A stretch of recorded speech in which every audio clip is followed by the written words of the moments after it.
Et bonjour, bienvenue à la Garageux. Aujourd'hui, une vidéo sur le TCG Flesh and Blood, le jeu de cartes, un de mes jeux de cartes chouchou. Donc aujourd'hui, pourquoi on en parle? Eh bien parce qu'il y a une nouvelle extension qui est sortie, qui s'appelle Bright Lights, mais enfin, qui est sortie. Il y avait une avant-première, il y avait un tournoi ce week-end pour pouvoir découvrir les nouvelles cartes de cette extension. Donc j'ai participé à ce tournoi et je vous propose du coup de vous faire un peu un débrief de comment s'est passé le tournoi, cette avant-première sur cette nouvelle extension qui sort officiellement je crois le 6 octobre et on avait du coup la chance de pouvoir tester et découvrir ces nouvelles cartes en avant-première. En gros cette extension donc sur ce super TCG ça permet d'améliorer on va dire encore plus les mécanologues et d'avoir de nouveaux héros et surtout d'avoir un système d'équipement qui s'appelle les Evo. On verra ça tout à l'heure. Donc voilà, en tout cas, on parle aujourd'hui sur cette vidéo de cette avant-première et aussi, alors il y aura une autre vidéo dessus parce que du coup, en même temps, il y avait la possibilité de récupérer ça, ce petit coffret. Ça faisait un moment que j'attendais le Round Table, le LSS TCC. Du coup, qu'est-ce que c'est de Legend Story Studio? Et ben en fait, ça c'est chouchou. Pourquoi? Parce qu'à l'intérieur il y a Mélodie. Mélodie c'est la bardesse et j'attendais depuis très longtemps d'avoir la possibilité de jouer un bard. On pouvait déjà sur Flesh and Blood jouer Yorick le bard, mais c'était une carte promotionnelle qui coûtait 150 €. Il fallait faire le championnat du monde pour la récupérer. Alors moi j'avais récupéré que le lutte, sachant que c'est en plus des cartes qu'on ne peut, enfin c'est un perso qu'on ne peut pas jouer en tournoi, même en tournoi multijoueur.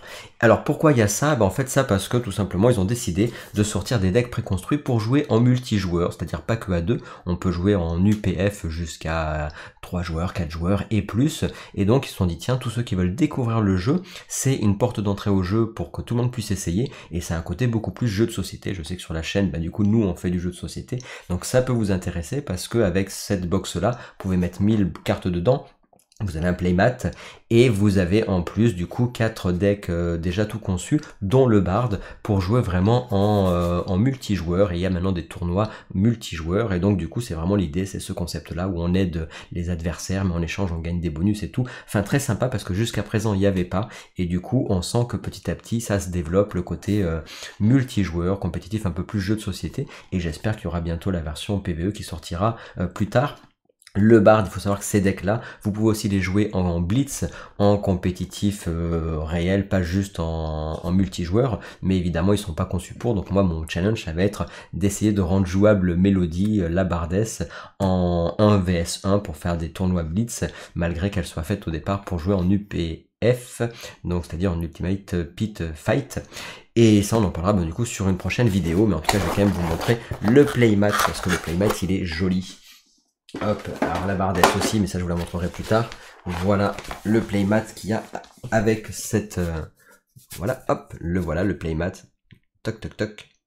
Hop, du coup qu'on va pouvoir utiliser pour que je puisse vous montrer. Est-ce qu'il y a la place pour que je puisse le mettre, pour que je vous montre? Il y a la place plus ou moins. Allez, c'est parti. Donc je vais changer de caméra et je vais vous montrer un peu les cartes que j'ai eues.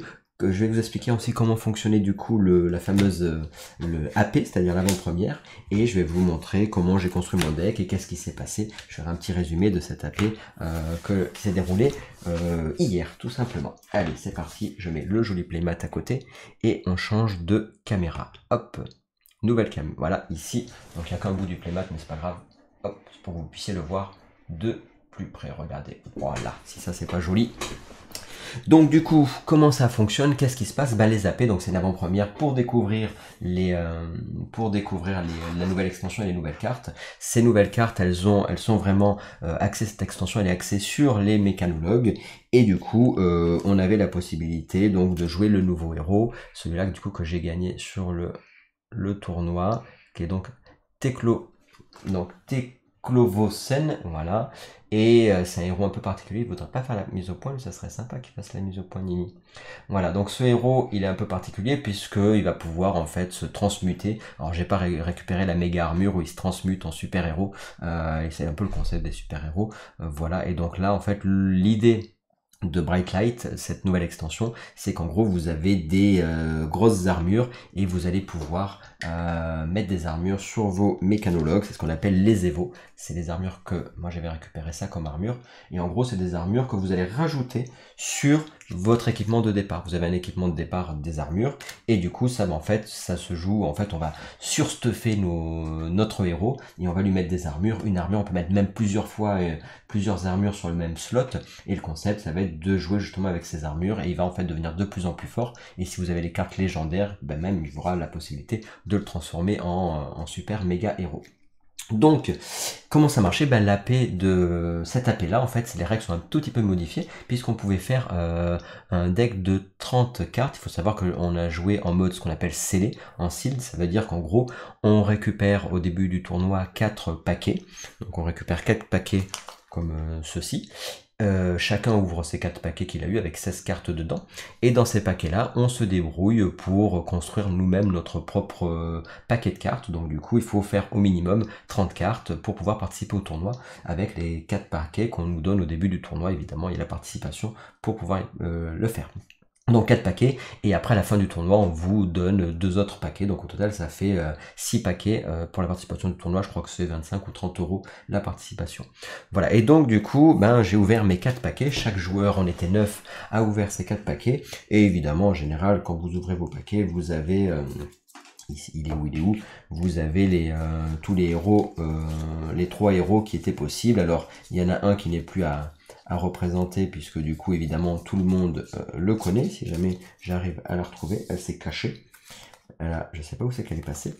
Donc du coup en fait faut choisir parmi les héros lesquels vous allez jouer au tout début.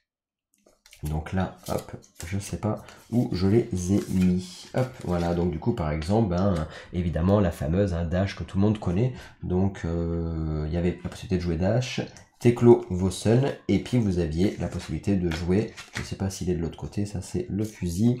Hop, et donc c'est sur les tokens, on l'a pas là. Et il y avait évidemment Max. Donc Max, c'est un autre nouveau héros que vous pouvez jouer sur cette extension. Si jamais je le trouve parmi les cartes, il a disparu, c'est caché, elle est là-bas. Voilà. Donc vous aviez aussi la possibilité de jouer Max. Voilà, on l'a en 40 évidemment.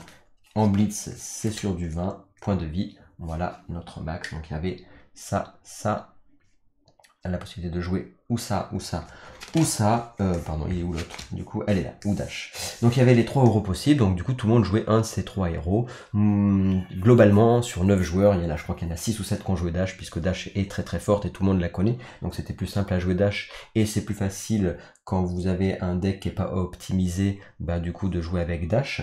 Il y en a, je crois, 2 qui ont joué Max.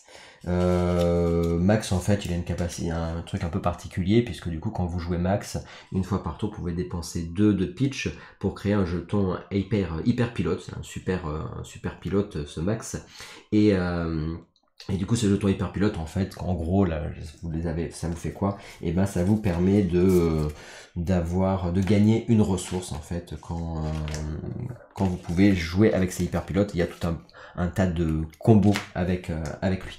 Bref, moi j'ai hésité, du coup j'ai pas voulu prendre d'âge, j'ai hésité beaucoup entre Max et Teklo. Et je me doutais que personne prendrait Teklo. Pourquoi? Parce que ça c'est, je pense, un des héros les plus forts de l'extension, mais il faut avoir suffisamment d'armure qu'on appelle les Evo, puisqu'il se joue vraiment avec les Evo. Et globalement sur 3 boosters, on va beaucoup de cul, c'est rare d'avoir suffisamment d'Evo pour pouvoir jouer ce perso. Moi j'en ai eu que 3, je pense qu'il faut au moins en avoir minimum 6, parce que du coup le moins d'en avoir au moins 4 pour avoir sur chaque slot d'équipement. Moi j'avais pas tous les slots d'équipement, mais j'avais vraiment envie de jouer lui, j'ai dit de toute façon c'est pas grave, on joue pour le fun. Donc j'ai décidé de jouer Teklo après mûre réflexion, et donc il va avec son équipement. Qu'est-ce qu'il fait de spécial Teklo? Ben du coup...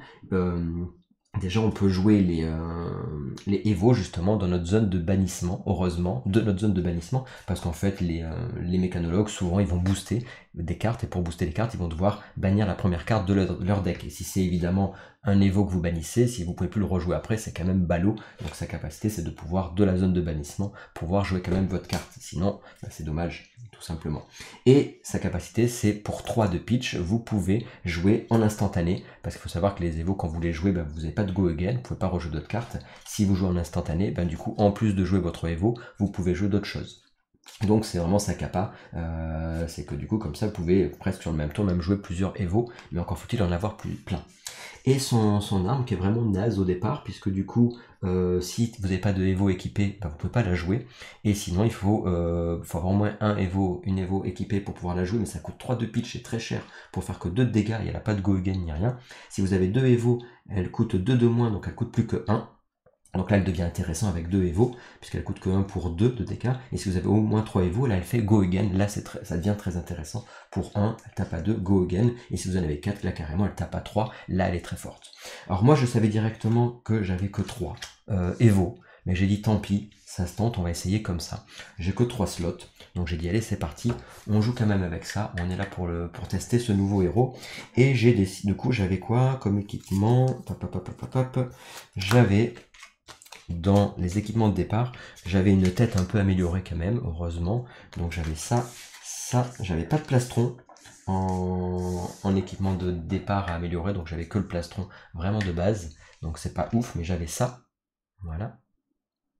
Celle-là, qui fait une petite capacité que j'ai pas beaucoup utilisée parce que ça coûte 1 de pitch pour retirer un marqueur vapeur de cette carte, alors qu'elle en a qu'un seul, ça se joue une fois, mais je l'ai fait sur quelques matchs, et ça permet de remélanger en fait une carte d'action d'attaque mécanologue de notre zone de bannissement dans notre deck, donc ça permet de rejouer une carte qui aurait été bannie.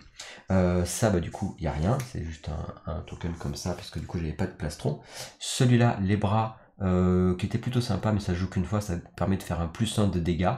Voilà, hop, avec les fameux jetons de vapeur. Et j'avais, je sais même pas si j'avais aussi en fait 2 cartes lambda. Donc en gros, vous avez vu, ça faisait beaucoup de cartes lambda. Mais bon, voilà, j'avais 2 tokens de base, 2 équipements comme ça. Mais après, sur les boosters, on fait ce qu'on peut.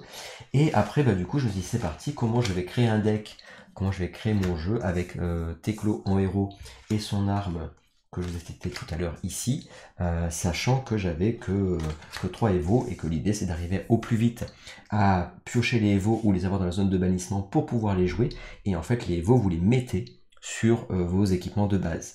Et donc si vous en avez plein, vous pouvez même en mettre plusieurs sur le même slot, et au bout d'un moment vous pouvez défausser les trucs qui sont dessous pour faire de super combos, et si vous en avez tout plein et que vous avez les légendaires, vous allez même transformer votre héros en super méga héros. Voilà, mais là pour le coup j'avais pas ces cartes là, je vais pas vous montrer sur le net, mais vous pouvez le trouver. Donc j'avais pas de carte légendaire, ni même de quoi que ce soit, enfin j'avais quelques rares mais pas beaucoup.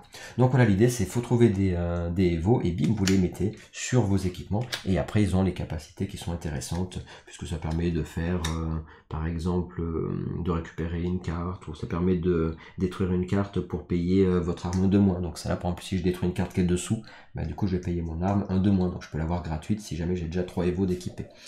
Et celle-là je vous avais dit qu'au moment où elle arrive, je peux faire +1 de dégâts sur une maillon de chaîne, et elle coûte 0, donc ça c'est pas mal.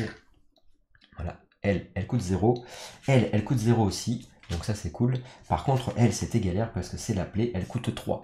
Alors si en plus vous voulez la jouer en instantané, c'est 3 de la capacité de votre héros, plus 3 ici, ça coûte très cher. Évidemment on la joue rarement en instantané, enfin là j'ai pas pu la jouer en instantané cette carte, mais déjà 3 c'est cher à jouer, heureusement que les autres coûtaient 0. Voilà, mais j'étais donc du coup sur les 9, le seul à vouloir jouer celui-là, un peu fou avec mes trois armures. Je dis c'est parti, je me tire une balle dans le pied. Et après, ben, du coup, il a fallu construire mon deck. Donc on avait une vingtaine de minutes, entre 20 et 30 minutes pour construire le deck. Et parmi les 4 fois 16 cartes qui étaient proposées. Donc qu'est-ce que j'ai fait? Ben, du coup j'ai essayé, en gros je me suis dit, sur le premier match j'ai fait égalité, j'avais décidé de partir pile avec 30 cartes, sauf comme je vous disais, quand vous boostez, l'avantage des mécanologues c'est que quand vous jouez une carte d'attaque et que vous boostez, vous pouvez bannir une carte de votre deck, et si vous bannissez, vous avez go again, ça vous pouvez rejouer une attaque, une carte, donc c'est cool. Mais par contre, à force de bannir, si vous avez plus de cartes dans votre deck, quand vous êtes à 30 et vous êtes retrouvé à 0, bah vous avez perdu la partie. Donc faut faire gaffe. Moi sur le premier round, j'ai failli perdre à cause de ça, bah, je m'étais pris à 30 cartes, et j'avais pris... j'avais boosté, et j'ai été limite, à la fin il me restait vraiment plus beaucoup de cartes, je crois qu'il m'en restait 5, et après ça a été égalité, puisqu'on a fini au niveau du temps. Voilà, donc moi qu'est-ce que j'ai choisi sur ces cartes là? Bah du coup, en gros globalement, j'ai essayé de prendre, évidemment les cartes coûtent pas trop cher, donc je dis je vais essayer de prendre pas mal de jeunes pour payer les cartes rouges qui tapent très fort, et en gros l'idée du deck c'était Alors l'idée du deck, c'était quoi? C'était de pouvoir jouer avec les Evo justement. Donc je m'étais dit, hop, je vais jouer par exemple cette carte-ci. J'en avais pas 50, hein, donc j'avais pas grand-chose, mais j'avais cette carte qui en gros disait, cette carte coûte 1 pitch de moins pour chaque Evo équipé. Donc au départ elle coûte 4, mais elle peut coûter beaucoup moins et elle tape à 5. Voilà, l'avantage c'est que même si je pouvais pas la jouer, elle me faisait 2 pitch. Et ensuite j'ai surtout celle-là qui m'a fait gagner le deuxième match que j'ai fait, qui fait une amélioration, elle gagne plus X de dégâts, X étant le nombre de cartes équipées. Et quand j'ai réussi à avoir 3 cartes équipées, bah, du coup évidemment c'est fort. Encore faut-il rapidement bannir pour essayer de trouver la carte, les cartes équipement pour pouvoir ensuite les jouer de votre zone de bannissement ou de votre main évidemment. Donc c'est une course contre la montre. Voilà un peu ces deux cartes là. Vous allez me dire tout ton deck là-dessus c'est chaud. Donc oui effectivement j'avais pas tant de synergie que ça sur les Evo. Donc ça fait peu. Ça fait très peu même. Et après à côté de ça je me dis bon comment tu vas faire. Et du coup sur le premier tour de jeu il y a eu égalité. C'était un peu chaud. J'avais pris beaucoup d'objets. Je m'étais dit je vais jouer sur les objets, et les objets malheureusement un objet n'a pas de valeur de défense, donc alors que les autres cartes en mécanologue souvent vous avez 3 de défense, donc c'est facile de pouvoir au moins défendre avec une carte sur un tour et après de pouvoir faire un tour à 3 cartes parce que du coup vos cartes vous coûtent pas cher. Donc ce que j'ai décidé après le premier round c'était de faire quelques modifications et de mettre un peu moins d'objets dans mon deck, mais j'en avais quand même 8 ou 9, de miser quand même sur les cartes jeunes qui permettaient de faire à la fois beaucoup de pitch, enfin 2 de pitch qui était pas mal parce que j'ai pas besoin d'énormément non plus, et de faire quand même des dégâts et tout. Et après l'idée c'était d'avoir le plus possible de cartes qui coûtent 0 ou 1. Donc j'ai essayé de miser sur les cartes 0 que j'avais et de pouvoir comme ça avoir le plus possible de boost pour pouvoir rejouer. Et donc à chaque fois je faisais 0 ça coûtait 0, donc je jouais ma carte, je boostais et je refaisais une attaque. Et j'ai 6 cartes qui me disaient que quand je boostais, si jamais je bannissais si jamais l'équipement banni, si la carte bannie était un équipement ou un objet, et ben je gagnais plus 1. Donc c'était un peu mon idée, c'était d'essayer d'avoir des objets pour avoir un plus 1 sur ce genre de carte. Et donc même si ça c'était pas en synergie avec les Evo, ça me permettait de survivre et de m'en sortir. Donc voilà, le plus possible de cartes à 0 et des cartes du coup comme ça qui pouvaient me permettre du coup de faire quand même pas mal de dégâts, puisque du coup comme ça vous enchaînez les boosts, les objets, du coup d'essayer d'avoir des objets qui coûtent 0 et qu'après vous allez pouvoir du coup bannir pour faire des gros boosts. Donc elle par exemple si vous la grenade elle est sympa parce qu'elle peut faire 2 voire 4 de dégâts en plus sur une arme. Et après j'avais essayé aussi de miser sur ces objets du genre qui permettent de gagner maîtrise et donc d'attaquer, et l'adversaire peut défendre qu'avec une seule carte, donc ça c'est pas mal. Ce genre de carte aussi, qui vous permet, quand vous boostez, quand cette carte touche, on peut jouer un objet de 0 ou de 1 de notre main vers l'arène, c'est pas mal. Pour 1, je trouvais qu'elle était pas mal. Donc voilà, en gros j'ai essayé d'avoir pas mal de cartes jeunes, pas mal de cartes à 0 pour taper avec du boost. Je vais vous les montrer un petit peu ce que j'avais choisi pour créer mon deck. Allez, on regarde d'un peu plus près. Hop. Donc qu'est-ce qu'on a dans les cartes? Hop.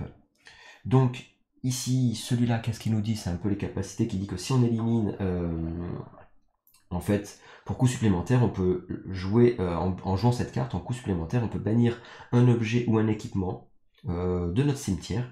Et dans ce cas-là, du coup, il y a la capacité éliminée. Donc quand cette carte attaque, si elle a éliminé une carte, vous pouvez jouer votre prochain Evo ce tour-ci comme un instantané.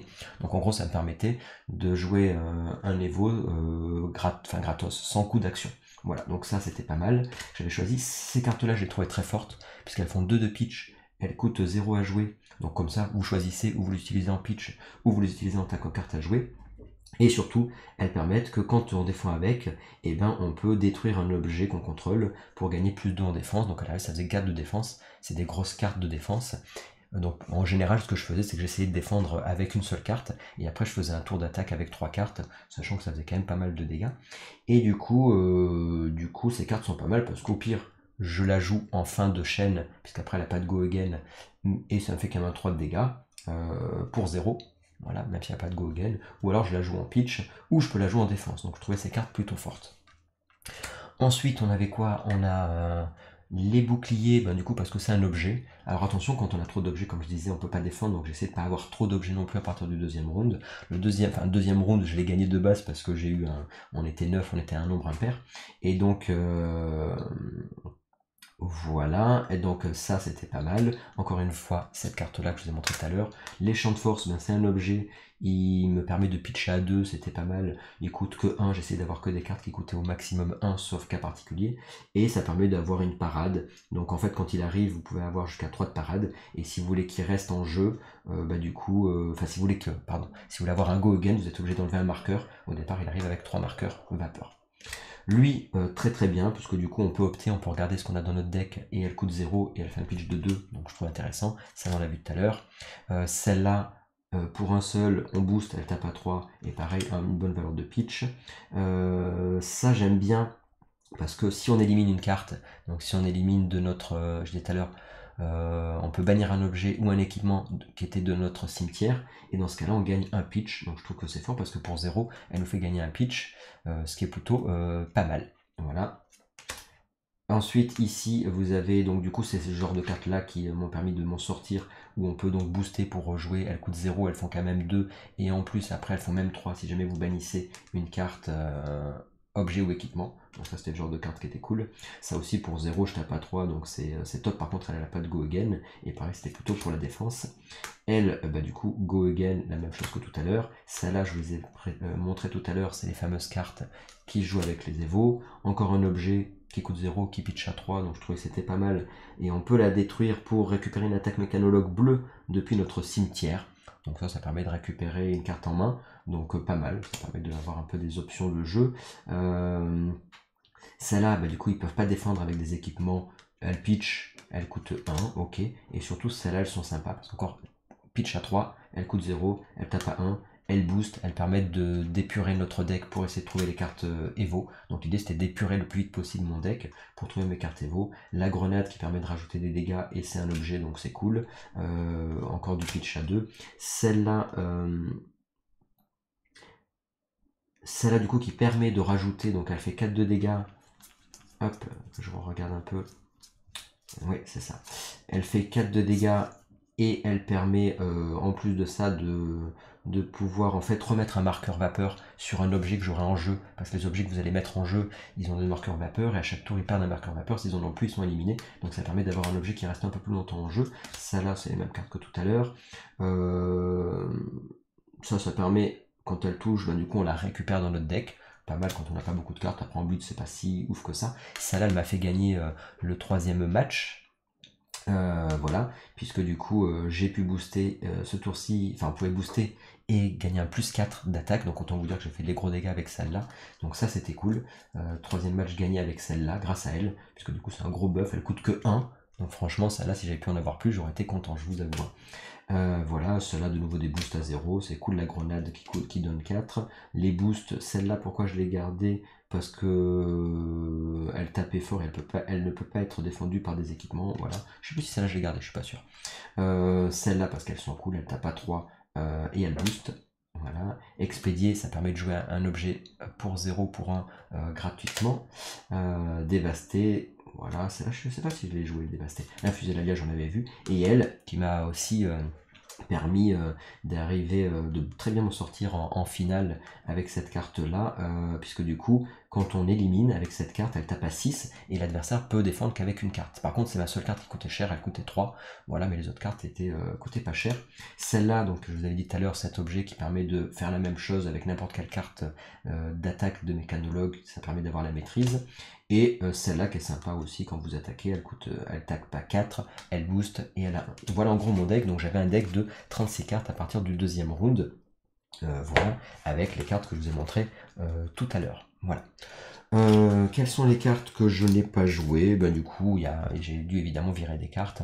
Donc j'ai viré des cartes qui me coûtaient trop cher, ou quand il y avait trop d'objets, j'ai viré des cartes des objets. Celle-là, elle était pas mal. Je crois que celle-là, j'ai plutôt dû jouer celle-là qu'une autre tout à l'heure.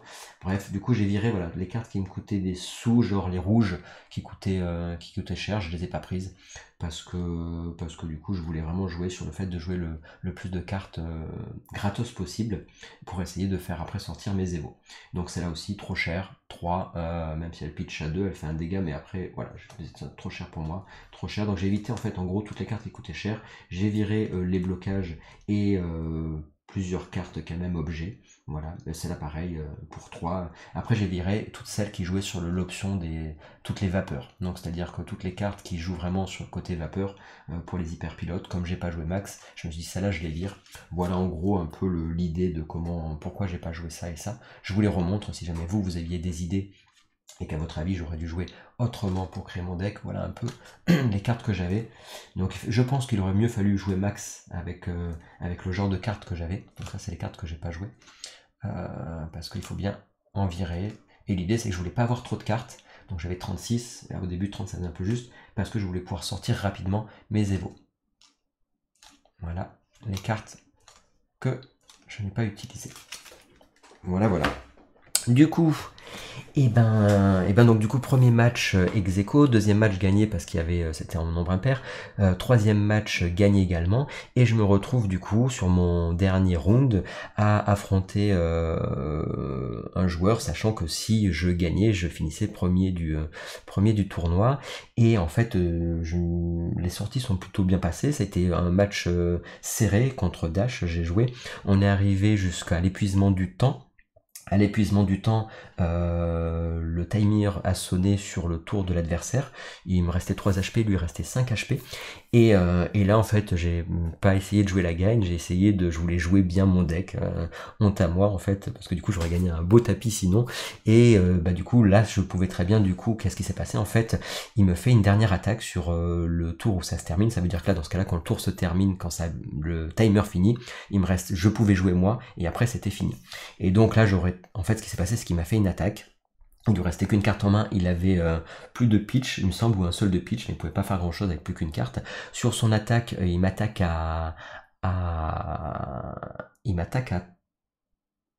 combien? Il m'attaque à 2, et moi j'ai 3 d'HP, et lui il a 5 HP.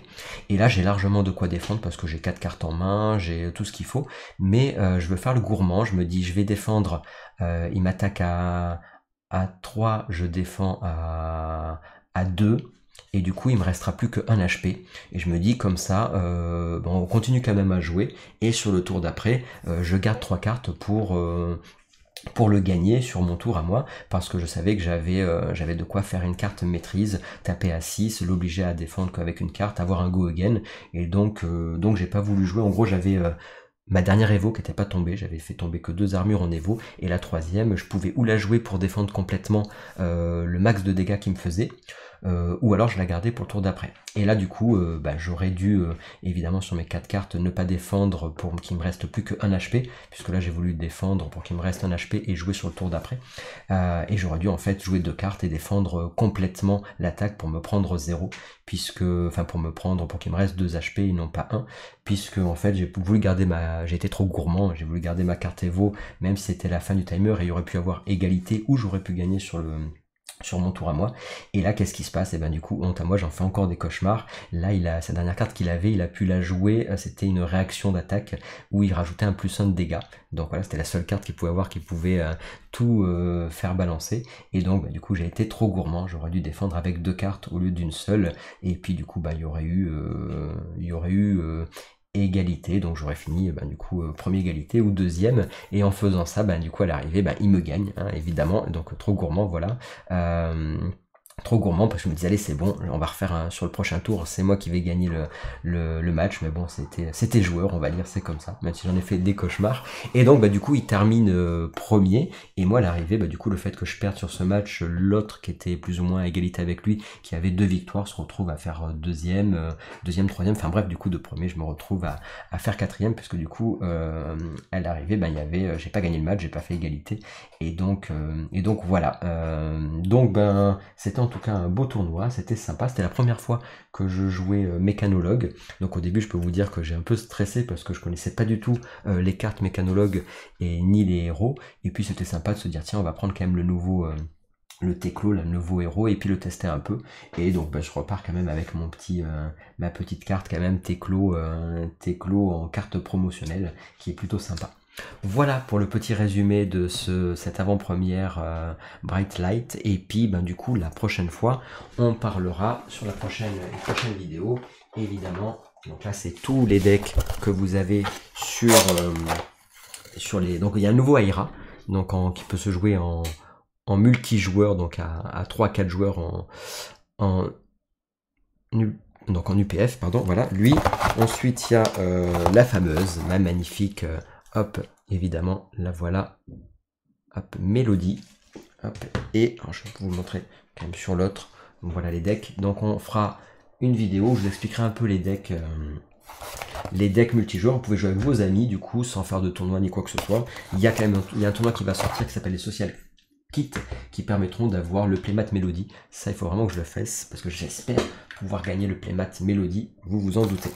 Et le dernier, ça, c'est du coup la chaîne Tolarian College. C'est du coup, on le voit, hein, ça lui ressemble, ils lui ont fait son illustration. Le professeur, moi j'aime bien, parce que du coup, il y a le côté professeur, côté mélodie, donc moi j'aime bien ça, et ça va être sympa. Je vous ferai découvrir, je vous montrerai comment ça se joue sur une prochaine vidéo. Et ben j'espère que ça vous a plu. Si vous avez aimé, n'hésitez pas à mettre un petit j'aime et à commenter. Voilà, je suis vraiment joueur novice parce que du coup je découvre tout plein de choses aussi, hein, même si ça fait quelques temps maintenant que j'ai commencé à m'intéresser au jeu. Donc n'hésitez pas à donner vos conseils aussi, vos avis, vos idées. C'était la première fois de ma vie que je faisais un format scellé, donc intéressant à découvrir, se dire tiens comment on fait ça. Le format scellé je le trouve vraiment sympa, je pense que je referai des tournois en scellé, parce que je trouve ça cool de faire sa construction de deck, on est tous au même point d'égalité, t'es pas obligé d'acheter des cartes à 400 boules, évidemment ça dépend sur quoi tu tombes dans ton deck, mais c'est sympa, et je pense aussi que j'essaierai le côté draft, c'est un peu je pense que ça me plaira presque plus que d'être obligé d'acheter à 300 € un deck pour être compétitif, sauf évidemment Mélodie que j'essaierai d'avoir en blitz, en mon héros, ma héroïne, pardon, même si je risque pas de gagner tout plein de tournois avec. Je vous dis à bientôt et on se retrouve pour de nouvelles aventures.